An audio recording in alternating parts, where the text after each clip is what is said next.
Hola comunidad, les doy la bienvenida a un nuevo episodio del video podcast La Suma de DesignOps. El día de hoy tengo como invitado a Álvaro Santana desde Chile. Él es Senior UX Researcher en Witty. Con Álvaro realmente conecté hace un tiempo porque este episodio lo venimos postergando hace mucho tiempo. De hecho, las notas del episodio son desde inicios de enero, finales de enero creo. Y bueno, conectamos en realidad por temas de operaciones en general y resultado de su rol que responsablemente viene explorando sobre Research Ops, en donde ha decidido empezar por dos pilares que de hecho nos puede contar, nos va a venir nos viene a contar sobre este tema, sobre la experiencia que ha tenido. Así que bueno, antes de empezar, Álvaro, cuéntanos un poquito sobre ti, quién eres y qué haces. Bueno, lo primero, Ale, gracias por la invitación. Ahí a todos también los que están escuchando el programa. Bueno, mi nombre es Álvaro, todos me dicen Albi. Soy de Chile, del sur de Chile, de una isla bien bonita, porque tiene todo un componente mitológico que se llama Chiloé. Yo trabajo en Witty, que es una empresa de consultoría tecnológica, y trabajo en este momento para Cencosud, específicamente en el área de Cencommerce. Me gusta la investigación, de hecho trabajo como UX Researcher en este momento, y bueno, como ahí un poco más de hobby, cosas que me gustan a mí en particular. Me gusta mucho la música, me gusta mucho conversar, salir, leer también y bueno, la observación. Me gusta mucho también ahí el intentar siempre entender como cuáles son las cosas que están pasando dentro de la experiencia, sobre todo, de los productos digitales, de la experiencia de usuario. Entender por qué pasan las cosas, entender cuáles son los dolores, cuáles son de repente los problemas que subyacen detrás de todo eso. Y algo que con el tiempo como que me he dado cuenta que es algo que me gusta mucho. Súper, sí. Bueno, bienvenido, Albi. Estoy feliz de tenerte por aquí, porque como decía, hemos tenido muchos intentos fallidos, así que vayamos de frente al episodio.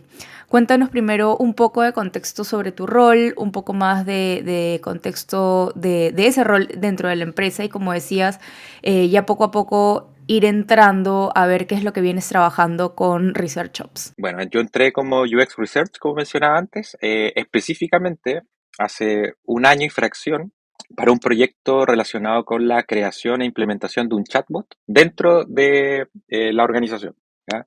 En ese tiempo estaba como muy de moda el tema, bueno, todavía sigue estando, pero en ese tiempo estaba como muy caliente el tema de la IA, de ChatGPT y todo eso. Entonces como que fue justo un momento como de mucha creatividad, como podría definirlo de esa manera, como de mucha investigación, que era precisamente para lo que se me había como en ese minuto contratado, y aprendimos un montón. Ahí también como hicimos algunas pruebas, alcanzamos a llegar también como a esa fase un poco más inicial dentro de lo que era como la implementación de ese chatbot interno. Ese proyecto después como quedó un poco congelado y posteriormente entré a un equipo, porque yo estoy en un equipo donde casi la gran mayoría son developers, desarrolladores, desarrolladoras. Entonces, entré a un equipo en donde empezamos a investigar sobre cómo es la experiencia del desarrollador y desarrolladora, particularmente la Dev Experience, como se conoce, que es todo un mundo. Ahí hay como todos unos frameworks súper interesantes también que intentan también entender un poco cómo es también este journey de los devs. Por ahí está el Marco Space, que también es muy famoso en GitHub, que también es una empresa súper súper reconocida, súper grande, que lo ha estado implementando hace más o menos 2 años y medio. Y ahí estuve también un tiempo con ese equipo, también viendo aspectos relacionados también con métricas, cómo medir, ¿cierto? Las organizaciones hoy en día como que siempre tienen ese speech de que queremos como ser data driven, ¿cierto? Como queremos tomar decisiones en base a los datos, pero muchas veces cuando estamos en la organización nos damos cuenta que como que ese concepto de data driven como que no está muy internalizado. Entonces por ahí también estuvimos como, bueno, por mi lado también haciendo mucha investigación en torno a eso, cómo son las mejores prácticas, las mejores maneras también de entender un poco esas métricas, toda esa información para poder precisamente tomar decisiones. Y ahora último, hace muy poquito, la organización está implementando un IDP, que es un Internal Developer Platform, que también es como una plataforma interna que tiene como principal objetivo hacer que los devs sean también más productivos, que sus procesos productivos sean también más eficientes, que sean más rápidos, que se estandaricen ciertos procesos también. Y por ahí también he estado en la parte como de research, también intentando entender también como un poco ese mundo. Claro, qué interesante. Has estado haciendo como un poco de todo, pero como dicen, lo relacionado, pero mucho de lo que has venido haciendo está relacionado a developers.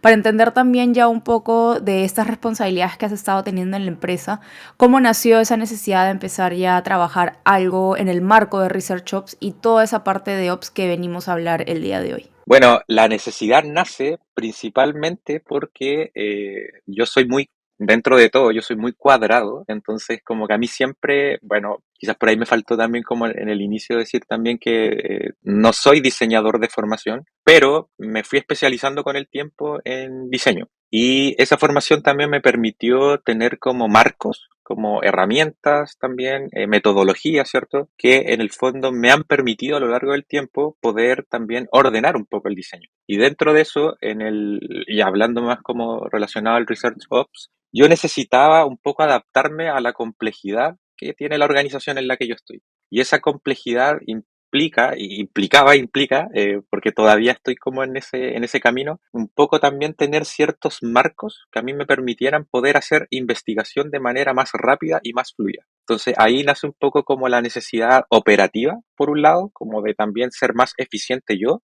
y el equipo, y por consiguiente también la organización, y por otro lado también estandarizar ciertas herramientas que a veces también muchas veces no están, y eso también provoca que el tiempo también de investigación sea más largo. Entonces eso para mí también fue un punto súper importante, porque para mí la investigación tiene ciertos como estadios. Hay investigaciones que pueden y deben ser más cortas, ¿cierto? Más rápidas también, porque necesitamos la información también más rápido.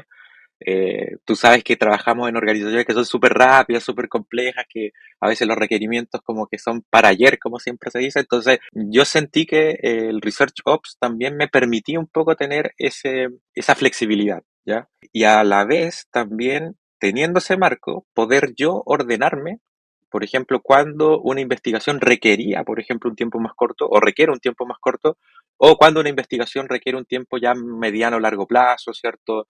Porque hay que reclutar, porque hay que también hacer de repente cosas que son como un poco externas a la investigación en sí misma, que también quizás no las manejamos. Y como no las manejamos, también muchas veces tienen un tiempo que nosotros no podemos estimar. Entonces, por ahí nace un poco esa como necesidad, por un lado, mía, como de también operacionalizar la investigación y también viendo el beneficio que podría traer también y está trayendo también a a la organización. Sí, de acuerdo. Y justo cuando conectamos a inicios de año, tú mencionabas que habían diferentes pilares en todo lo que abarca la investigación y de lo que has venido haciendo, pero que tú te habías en realidad basado en dos específicamente. No sé si podrías ahondar un poco más en cuáles eran esos pilares dentro del marco de Research Ops en los que has venido específicamente trabajando tú en la empresa. Sí, bueno, ha pasado harto tiempo entre nuestra última conversación, entonces yo podría decir ahora que estoy como en tres pilares, pero claro, o sea, los pilares en el fondo también tienen como este objetivo un poco de tener el marco, ¿cierto? Que yo mencionaba antes. Lo que me gusta también es que muchas veces los frameworks, y a veces también es como que a veces se malentiende un poco el concepto, son flexibles, no son rígidos. Entonces, cuando los usamos, podemos también flexibilizar también de acuerdo a la complejidad, como te decía antes, de la organización, lo que nosotros estamos haciendo y el por qué lo estamos haciendo. ¿Ya? En ese sentido, los pilares, por ejemplo, del Research Ops, que también en la literatura muchas veces también están como definidos, tienen que ver con el alcance, ¿cierto? Con hasta dónde nosotros queremos llegar, la metodología, aspectos metodológicos, ¿cierto? Reclutamiento, recopilación de datos, análisis de datos. Y los que particularmente a mí me llamaron la atención al principio fueron primero la documentación. Uno de los grandes dolores de muchas organizaciones es que no se documenta, y en el caso, por ejemplo, de los devs, muchas veces sucede también de que como que no gusta mucho ese aspecto del trabajo, ¿cierto? Que como que tiene relación con la documentación y con el seguimiento de la documentación y con el actualizar la documentación. Muchas veces hay documentación que está muy vieja, entonces, desde el punto de vista mío, de la investigación, la documentación era importante porque en el fondo los resultados de investigación tienen que documentarse, ¿cierto? Muchas veces después llegan actores que necesitan entender un poco por qué la investigación concluyó ciertas cosas, entonces es importante tenerla como muy bien documentado. Después el tema de la gobernanza para mí era importante, ya tiene que ver con un poco los procesos, ¿cierto? Los procedimientos que se utilizan para gestionar la investigación. Como te decía antes también, eso a veces es muy difuso. De repente hay equipos que lo hacen de una manera, otros que lo hacen de otra. Y la organización donde yo estoy, lamentablemente, es muy de silos también. Entonces, por lo grande que es, ¿ya? Y eso tiene puntos positivos y tiene puntos también un poco más complejos, negativos, pero eso también implicaba el que yo pudiera en el fondo también tener la gobernanza también de la investigación. Y por último, que es lo que yo te decía, que desde nuestra conversación como que se me ha hecho muy importante también el tema de la comunicación, que es otro pilar también, porque los resultados tienen que comunicarse a las partes interesadas, pero de forma clara y concisa. Y ahí muchas veces también, y aquí voy a hablar un poco como del diseño en general, y ni siquiera como de producto en general, como que muchas veces caemos también en los tecnicismos. Somos como a veces y como que nos cuesta explicar las cosas de manera fácil. Y como que a veces caemos mucho en lo técnico, en las palabras técnicas, y ahí también ha sido un desafío, y lo sigue siendo hasta el día de hoy, el tema de cómo yo comunico mis resultados de investigación a las partes interesadas, de manera que les interesa a ellos también. ¿Vale? Porque a veces como que yo puedo centrarme mucho en aspectos como de la investigación, pero es importante, y a las partes interesadas obviamente les va a interesar como en qué afecta eso, por ejemplo, al negocio. ¿Cuántas, por ejemplo, cuánto puede afectar en los ingresos, o en los costos, o en el resultado, las utilidades? Entonces, eso es algo que a mí también me gusta, y por lo mismo también es algo que yo siempre trato de considerar en todo el proceso de investigación. Sí, está súper interesante. Es todo el tema muy necesario porque si no, ¿de qué sirve hacer todo lo que mencionaste al inicio si es que las partes interesadas no van a estar realmente interesadas en lo que estás haciendo? Y ya, digamos, como ahondando en estos pilares que tú has trabajado, ¿cuál ha sido más o menos tu proceso para ir avanzando y profundizando en cada uno de ellos y qué te ha servido para realmente optimizarlos? Algo de lo que yo me he dado cuenta, y fue como también un insight mío propio, eh, fue empezar como de menos a más. ¿Qué quiero decir con esto? Que, por ejemplo, yo armé en Notion, armé como una plantilla, así como que tenía como, por ejemplo, no sé, metodologías. Entonces, como que ahí estaban todas las metodologías que yo particularmente como research utilizo cuando estoy, por ejemplo, en un proceso de investigación. Después tenía otro apartado. De repente siempre muchas veces los equipos van compartiendo también información. Y esa información se va perdiendo porque los canales de comunicación en donde ellos lo hacen, Teams, por ejemplo, Slack, como que van quedando ahí. Entonces, ahí yo también agregué como un apartado que era como de compilación, de repente, de libros, por ejemplo, no sé, papers, archivos también, que al final también son un input importante en la investigación. Entonces, lo primero que fue como para mí importante y a la vez también como fue entender también de que no se puede como transmitir, por ejemplo, algo a todos, así como de una sola vez. Como que hay que empezar por de repente identificar, por ejemplo, algún equipo que esté como bien alineado en lo que uno está haciendo e ir probándolo con ellos. Mira, te sirve, te funciona, tu equipo va a ver esto, va a ser capaz también de colocar la información, por ejemplo, en Notion, puede que el equipo ni siquiera utilice Notion, entonces creo que ahí también hay como un entender, pero desde abajo hacia arriba para mí. Nuevamente, muchas veces caemos como también en la trampa de como de cuando hacemos algo, ya sea un framework, una metodología, pensar o creer que todos, como que los equipos, por ejemplo, la van a adoptar de buena manera. y ahí después nos encontramos con que hay equipos que, por ejemplo, muchas veces ni siquiera trabajan de manera ágil, y ahí también no les interesa, por ejemplo, tener ese input. Entonces, es importante también empezar como de equipos pequeños, ahí también ir como también ampliando un poco más lo que uno está haciendo, y que esos equipos también, si les hace sentido, ellos después también puedan ir transmitiendo el valor de lo que uno está haciendo. Eso creo que también es muy bueno. Hace muy poco también nos pasó con un equipo que trabajamos con ellos, experimentamos con ellos y salió bien. Entonces, como que al final ellos fueron como el principal portavoz de que lo que se estaba haciendo hacía sentido. Entonces, los demás equipos después empezaron mira, ya también me interesa, ¿sabes? Entonces, Sí, esos como pilotos son súper claves porque te ayudan a seguir escalando ese impacto que puede generar la idea o la propuesta que tú tienes.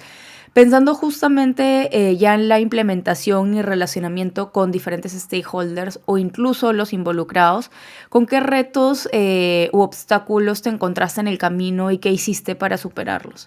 un poco lo que yo te decía como al principio, muchas veces caemos y nos cuesta mucho también transmitir el valor del negocio como a las partes interesadas. O a veces las partes interesadas como que no tienen mucho tiempo. Y ahí también otro aspecto también que es súper relevante para mí y como recomendación también, como que a veces también queremos hacerlo todo muy lindo, una presentación, y a veces las partes interesadas no tienen el tiempo y muchas veces nos quedamos con la frustración de que como que no pudimos transmitir todo lo que queríamos.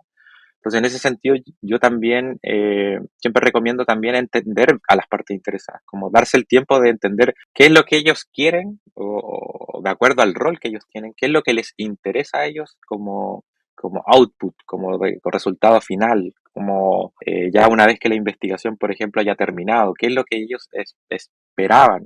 Y eso también conectándolo un poco al inicio, también de un poco de los pilares, la comunicación. Es importante también estar siempre como comunicados con ellos, con ellas. Es importante también hacer de repente reuniones cortas para mí, porque muchas veces sucede que uno llega como al final con las partes interesadas y es el todo nada. Entonces muchas veces también hay un poco para los que de repente están recién empezando y están escuchando esto o se están enfrentando como a primeras reuniones con partes interesadas que son como importantes dentro de la organización, el también darse esas como reuniones informativas, por ejemplo, también que ayudan mucho también para ir seteando como esas expectativas que ellos tienen y después al final poder entregar eso. Yo diría que eso sería como como el obstáculo, como que con el que yo personalmente me encontré. Y otro es de repente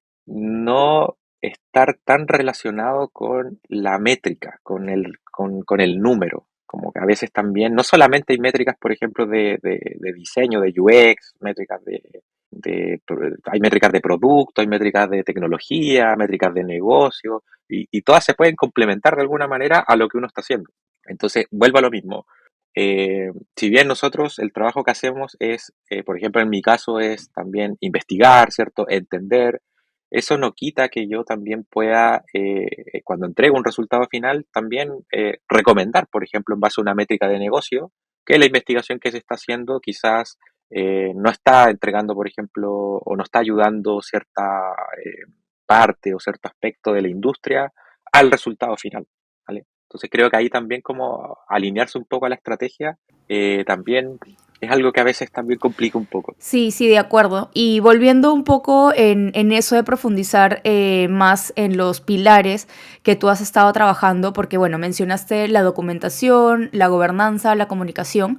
En documentación no sé si estás aplicando o has creado algún artefacto que te permite realmente estandarizar lo que las diferentes fuentes de información o incluso el mismo research que tú estás haciendo, como para entender un poco más y que la gente también se lleve referencias o algunas buenas prácticas de qué estás haciendo con respecto a la documentación o incluso en la gobernanza. Sí, cuando yo empecé como en esto, como que me metí harto en Notion, porque era como la herramienta que se utilizaba también fácil como en la organización. Entonces como que lo primero que hice fue como un curso como de Notion para poder hacer como las tablas y todo y así. Y ahí, bueno, el artefacto que podría decir como que salió de eso fue precisamente como una tabla en donde como lo que yo te comentaba al principio, como que en el fondo hice como una división de todos los aspectos que son relevantes en la investigación, pero a la vez son relevantes para el negocio y para, en este caso, como la tecnología, que es como la parte en donde yo trabajo. Entonces, por ejemplo, ahí, no sé,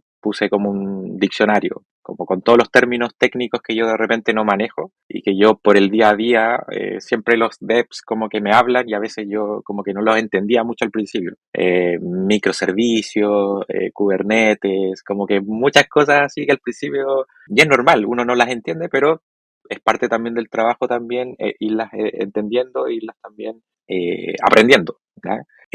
Lo que te decía también de los papers, también aquí hay mucho trabajo también de lectura, entonces es importante también ir ordenando las lecturas, entonces ahí en el Notion yo lo tengo ordenado también por cuándo fue la fecha, por ejemplo, que alguien me compartió el paper. Le coloco un breve como resumen de qué se trata el paper para que si alguien, por ejemplo, quiere entrar, diga, ah, mira, este paper trata de la experiencia del desarrollador. Ya, perfecto, me interesa, lo leo.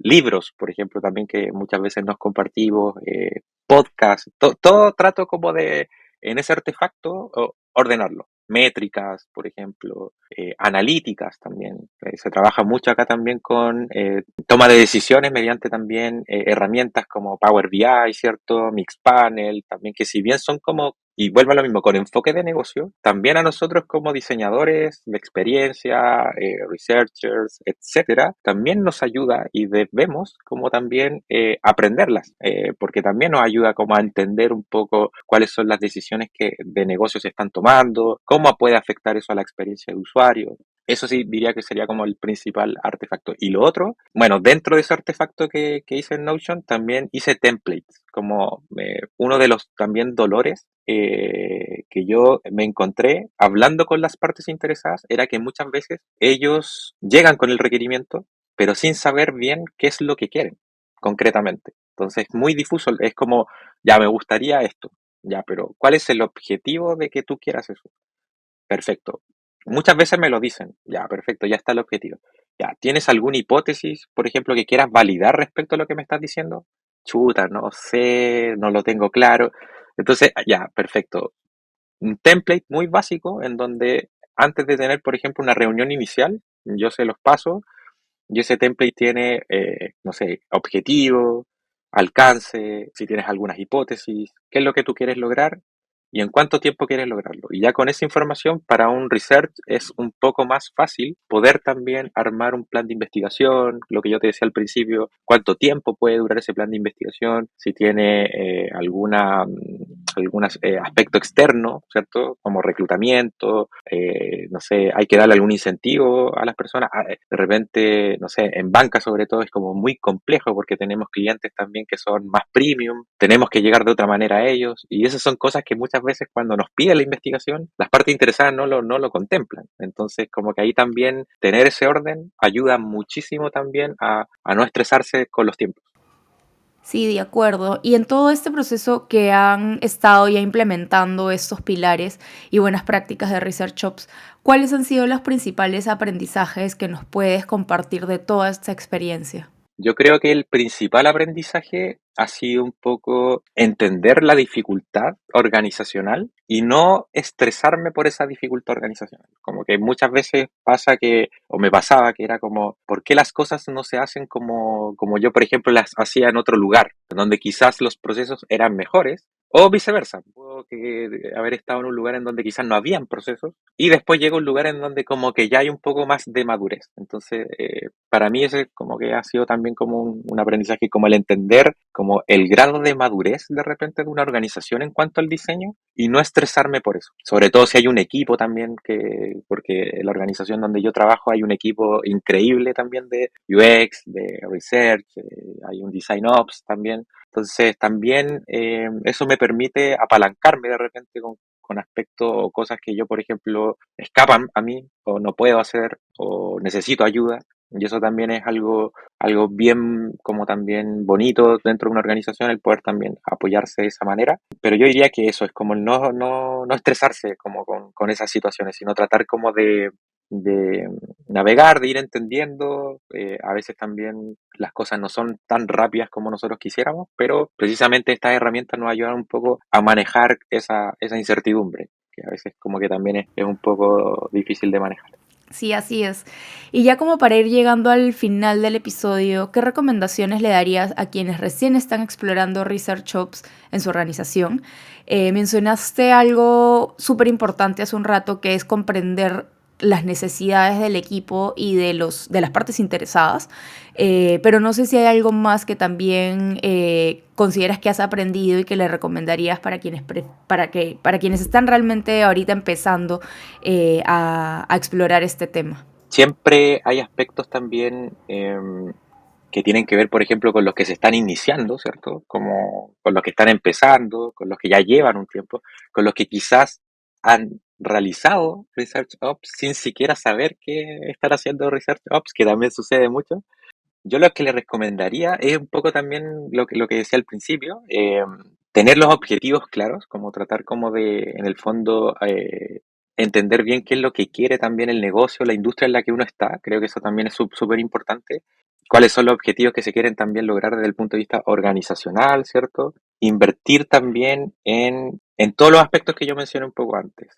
La gestión del conocimiento, el poder también entender las mediciones que tiene la organización en la que se está, si es que hay analítica, si es que hay métricas. Las métricas es un aspecto que a mí particularmente me gusta mucho porque he estado harto tiempo también metido en eso y es súper relevante. No solamente tenerlas, sino también que realmente sirvan como un motor para la toma de decisiones, porque al final esos son. Muchas veces las métricas están ahí, la organización incluso las tienen la información, pero nadie hace nada con la información. Y ese es el punto como el siguiente paso. ¿Qué otra recomendación?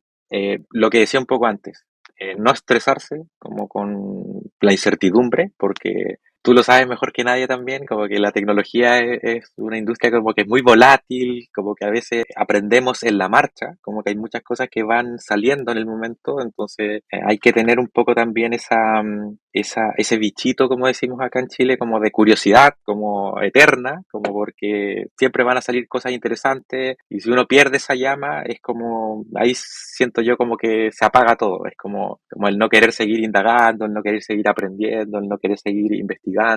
Yo diría que esas serían como las principales recomendaciones también que haría y por último también que sean flexibles y que sean también adaptables también a los cambios. Por ejemplo, todo lo que tiene que ver con operaciones, ¿cierto? Ya sea Design Ops, Research Ops o cualquier área que tenga como esta patita operativa, como que requiere que los profesionales también tengan esa como capacidad un poco de ser flexibles, de que se puedan adaptar al contexto, de que de repente si hay ciertas cosas que no existen, hagámosla, como trabajemos en eso, no ser reactivo. A veces también sucede mucho que como que nos viene esa de por qué las cosas no se hacen así y ahí también hay que a veces como negociar, ceder un poco. Yo diría que eso, y bueno, ya aquí se me ocurrió otro más que tiene que ver un poco con la visión, ¿cierto? Estratégica, que para mí también es muy importante. El otro día, de hecho, leía como un artículo que escribieron, no sé si hay para los que están escuchando, de los chicos de Fintual, que es como una fintech chilena, y hablaban un poco de la estrategia, de qué era como un profesor que les había dicho como que era como la estrategia. Y como que me hizo harto sentido eso también, desde el punto de vista también de la gestión, del día a día, de lo que uno hace. Súper bueno, Álvaro. Bueno, un gusto haberte tenido aquí en el episodio, haber conversado contigo. Gracias por todos los inputs y creo que todo lo que has mencionado no es arrancar con Research Ops a full con todo o con todo un marco de trabajo que te puede brindar realmente un montón de visión y guía, sino es coger qué es lo que es más importante hoy para mi organización, qué es lo que yo ahorita necesito, empezando de a poquitos y poco a poco ir incorporando más pilares o más elementos, porque date cuenta que incluso con algunos meses de diferencia entre lo que conversamos a inicios de año versus lo que tienes ahorita, bueno, lo que hemos preparado finalmente para el episodio, has incorporado tú mismo más pilares dentro de tu proceso.